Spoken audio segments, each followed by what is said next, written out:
Hello, and welcome to the Intuitive Sales Free Workshop by Ambitiously Intuitive. My name is Jordan Anderson, and I am one of the co-founders of Ambitiously Intuitive and a sales fanatic. I've spent over 15 years in sales, including both Fortune 100 and 500 companies. And like everyone in sales, I've experienced lots of wins and lessons along the way, which has ultimately led me to building this course for you today. I now specialize in both sales leadership and coaching sellers who are a little bit newer in their careers and making them winners in their field for the long term. This mini course will give you a peek under the tent of our intuitive sales course. But in this free workshop, we will discuss some of the bias in sales, learned versus innate behavior, some key aspects of the customer journey that take your prospect into evangelist, which ultimately benefits you for the long run, and as well as objection handling and negotiation tips, because you can't have a sales course without those. We hope after you go through some of this, you will see the value of taking the full course later. But either way, please share your feedback and please stay connected with us. I hope you enjoy. So in the full course for intuitive sales, it actually consists of 7 modules.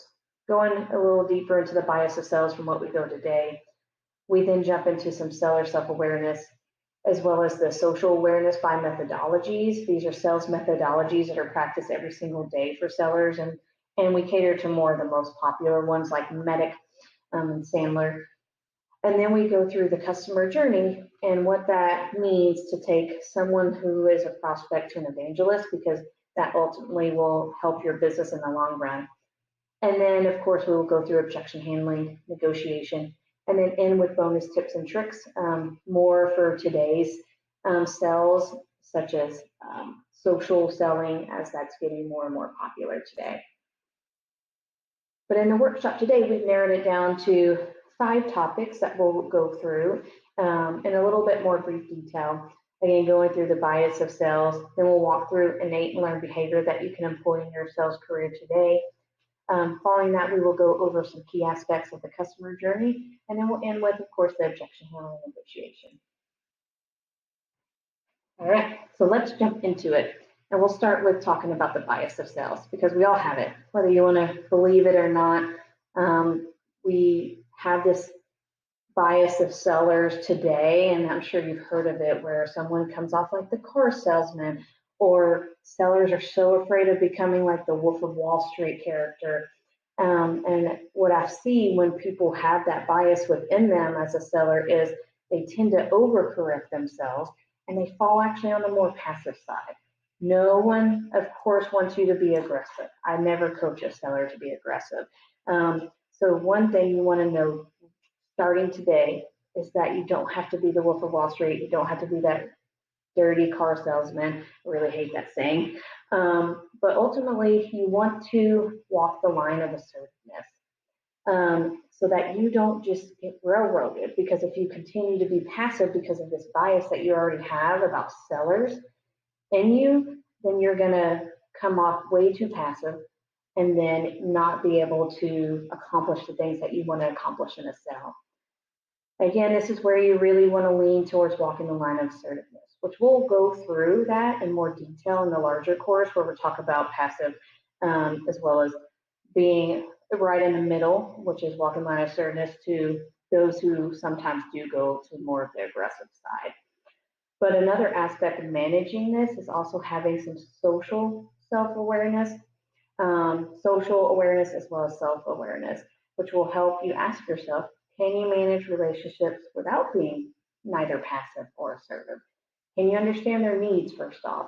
If you understand their needs and you have more of a consultative approach, meaning ask a lot of questions and things like that, honestly, that's the best tip I can give you so that you don't come off either passive or too aggressive. If you are always putting that customer first or their needs first and trying to understand what they need, I promise you, you won't be an aggressive seller. So having both social and self-awareness within you and understanding that you already have this bias, so you don't want to continue to have that bias within your sales day to day, it'll keep that at check so that you can always walk the line of assertiveness. Now I want to break down some learned versus innate behavior that you can already employ in your sales career today, Because some of these personality traits or behaviors you probably already have within you that you can go on and leverage today. So these are the 3 in sales behaviors that I honestly would also argue are the most important behaviors if you want to continue to get better and win in sales. Starting with consistency.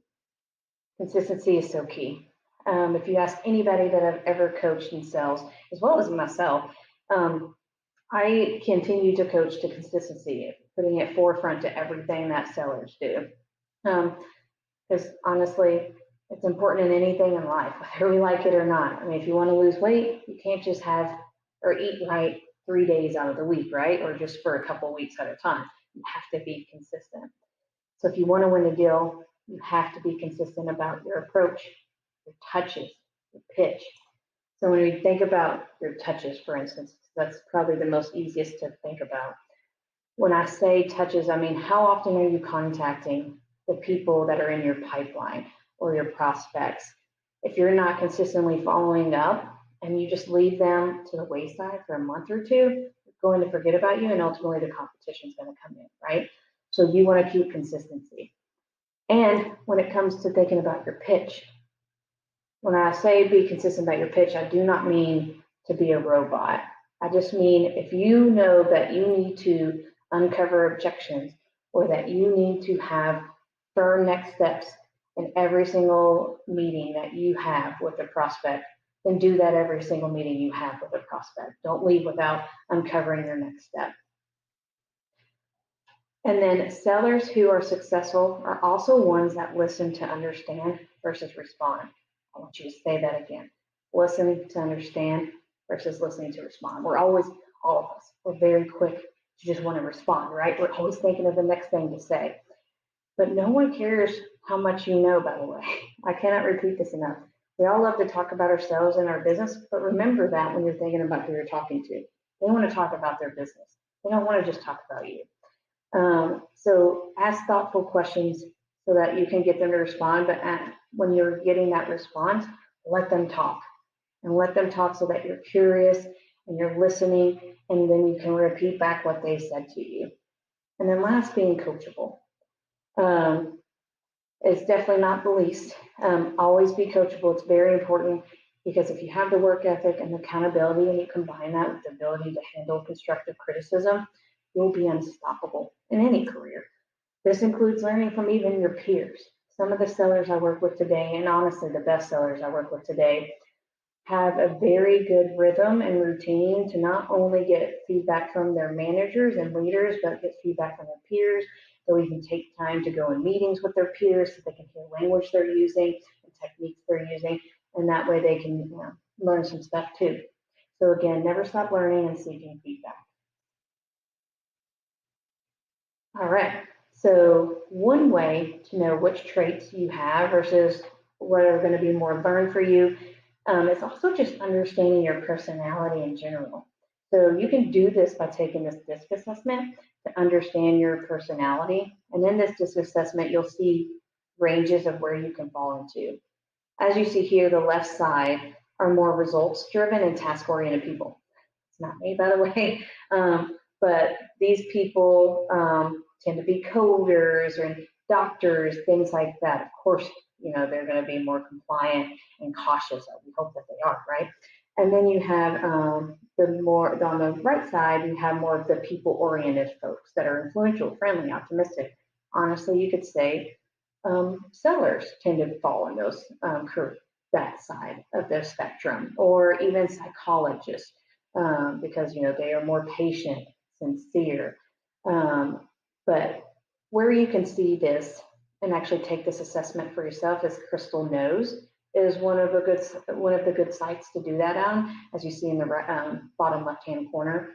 And it will analyze you and let you know your personality and how you would adjust for certain prospects too, and what your blind spots are. In the full course, we actually will walk through an actual personality assessment of my other co-founder and show you in detail, based on her personality traits, how it would be if she went up in a sales pitch against someone completely opposite of her and what she needs to make sure of and not have a blind spot for. because we always want to make sure that we're matching and mirroring those that we're selling to, because if we don't, then we could come off, a little bit too aggressive for them, or, some person or a personality that they honestly don't like. And people do buy from those that they like. All right. So the customer journey.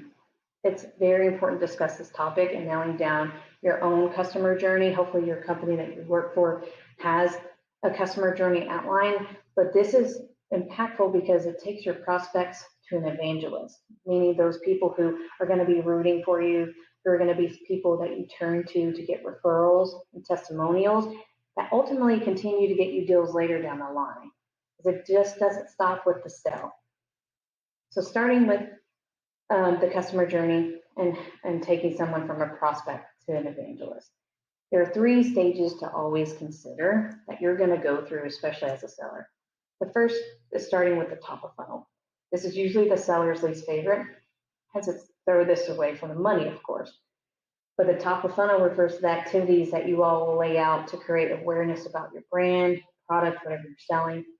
And this can be done by a combination of marketing efforts, cold calling, emails, etc. And going back to what I spoke about earlier on consistency is extremely important in top of funnel. Again, if a lot of your efforts in the top of funnel is reaching out to prospects, cold calling, emails, and things like that, you need to make sure that you have a consistent rhythm for those touches.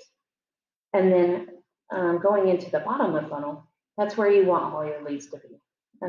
This is where the prospects are making their decisions about purchasing your product or services. This is where you typically will do a demo or a presentation based on, again, the field that you're in. And then the post-sale experience. This is so important and should be used, in my experience and in my opinion, with the white glove approach, because it will be the first steps to get additional sales later. For your prospects. This usually includes where people are being onboarded on your product, implemented, and then hopefully bringing on expansions later for you, or at least referrals. Again, in the full course, we will walk through deeper in each of these stages, questions to ask and uncover during them, a sample journey and what that looks like that you can continue to look at after the sale, of course. All right, now getting into my personal favorite topic, which is objection handling. Some sellers actually shy away from objection handling, especially if they're new in careers. Personally, if you're doing that, I want to challenge you, because what objection handling is a challenge. And who doesn't love a good challenge? And the more and more you do it and you put yourself in there to handle objections, the better you're going to be at them. And there are 4 very popular types of objections. First is called the push-off. It's like swatting a fly. Get away, right? Get away. It's sometimes done pretty quickly and very rash at times, but when a prospect verbally swats a fly, it's because of system 1 thinking versus system 2 thinking. If you haven't heard of this, what the best way to describe that is system 1 thinking is when someone's more in autopilot. So if I say to you right now, how's your day going? Your response is quick, you say, fine.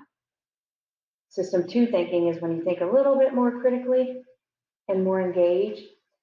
For instance, if I ask you a math question, which I personally always hate those, but if I said 32 times 50, and instead of saying, I don't know, or let me get back to you, you're like, actually, let me get a calculator real quick, Jordan. So you're putting more effort in the system 2 thinking versus the non-effort you're putting in the first. And then you have like a smoke screen objection or excuse. Smoke screen is just blowing smoke in your face, right? It's an excuse and potentially a version of the truth, but not the truth. The most common like smoke screen examples I can give you is like, now's not a good time, you pick up the phone and call them, or we're good with our current provider, or we don't have a budget for this. Yes, those are great excuses, right? But it's not the true excuse or true objection, not excuse. And then you have a brick wall. That's an objection you simply can't get past. Recognizing the difference between these 3, though, is very important because 1, you're going to understand how much time you're going to need to spend to get through them. but it gets you to the fourth objection, which we dive deeper into in the full course, but it's called the true objection. How you get there is a combination of things, again, that we'll walk through in the full course, and how to get through some of these push-off smokescreen excuses, so that you can get to the true objection and how to handle those, along with examples. But ultimately, I want to tell you, this is a marathon, not a sprint at times. So when you're going through these objections, you cannot give up. You have to understand approaches to take with the individual on the phone or in front of you to get to the true objection, which once you have, you're going to be more successful at getting through to them. And lastly, let's discuss the negotiation part of it. So the give and the get. So one of Sandler's rules, I'm not sure if you've heard of Sandler, but we'll walk through more of Sandler techniques in the full course, but it's to eliminate mystification. And when you get something, you should give something.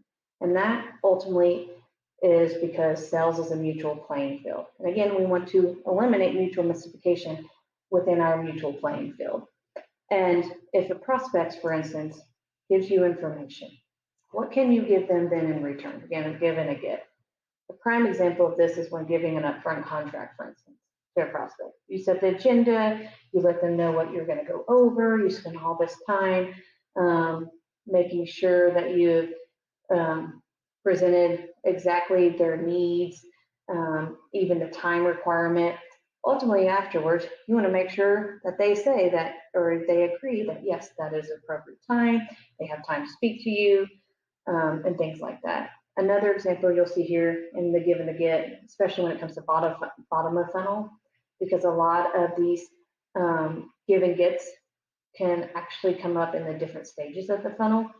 But for instance, in the bottom of funnel, if you're going over your next steps and you're giving them a timeline and things like that as well in the next steps, you should assume that they will give yours or theirs. And what I like to coach to sellers today is actually when it comes to giving and getting here, you should get before you give here. So you need to get their next steps after you've done this great job in presenting your amazing product or your amazing service. Ask them afterwards, okay, now that I've gone through all of this with you, what's your decision process look like? Or how long do you need to make a decision? You want to do that first, so then you can give them your timeline. So if you have a long implementation process, or if you have a discount you want to give them, you can leverage that after based on what they're telling you first. But even in top of funnel, with setting a meeting, for instance, if you're going to say I'm available this day, does that work for you? Hopefully you're going to eliminate or you're going to get an answer and eliminate a lot of ambiguity by following this give and get process and scenarios through all the sales stages, even if it's just information and not monetary. All right. So I know we've gone through quite a bit, but if you want to know more, we do have a full intuitive sales course. It's going to take a deeper dive into everything we just went through today. It's going to go through all the sales methodologies, well, not all, but most of the sales methodologies that are the most common used today, as well as going in deeper detail on how to match and mirror certain prospects based on personality traits. We're going to have more real life concrete examples for you to use in your sales career today. And then of course, we'll end with bonus tips and tricks, including some of the most popular ones today based on the trends we're seeing, such as like social media selling. And of course, if you have questions, please do not hesitate to reach out to us. We would love your feedback and questions at helloambitiouslyintuitive.com. And then of course, if you can, please take the full course. Follow us on our Instagram and social media pages, and we hope to see you in the future soon. Have a wonderful day.